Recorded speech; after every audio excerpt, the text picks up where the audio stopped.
Kryebashkiaku i Tiranës Erion Velia i ka ndarë një mesazh të veçantë në rrjetet sociale në ditën e tij të lindjes, që këtë vit e ka kaluar në qeli.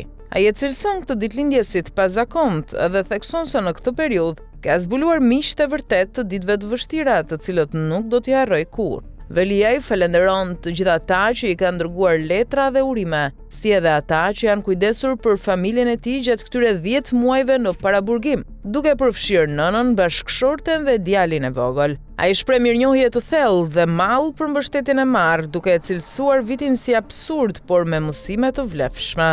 Kryetari i Bashkisë së Tiranës u arrestua më 10 shkurt të këtij viti pasi gjykata e posaçme vendosi masën e arrestit me burg të kërkuar nga SPAK. Prokuroria e posaçme akuzon Veliajin për pastrim parash, mosdeklarim pasurie, korrupsion pasiv dhe shpërdorim detyra. Kryebashkiaku ka mohuar këto akuza dhe i ka cilësuar të pabazuara në prova, duke kundërshtuar procesin e hapur nga SPAK. Në mesazhin e tij, Velia i thekson rëndësinë e solidaritetit dhe mbështetjes së miqve dhe familjes, duke treguar se edhe në periudha të vështira, lidhjet njerëzore mbeten thelbësore. Mesazhi i tij ka marrë reagime të shumta nga qytetarë dhe bashkëpunëtorë, duke reflektuar një përpjekje për t'i dhënë zë human dhe njerëzor situatës komplekse që po përballet.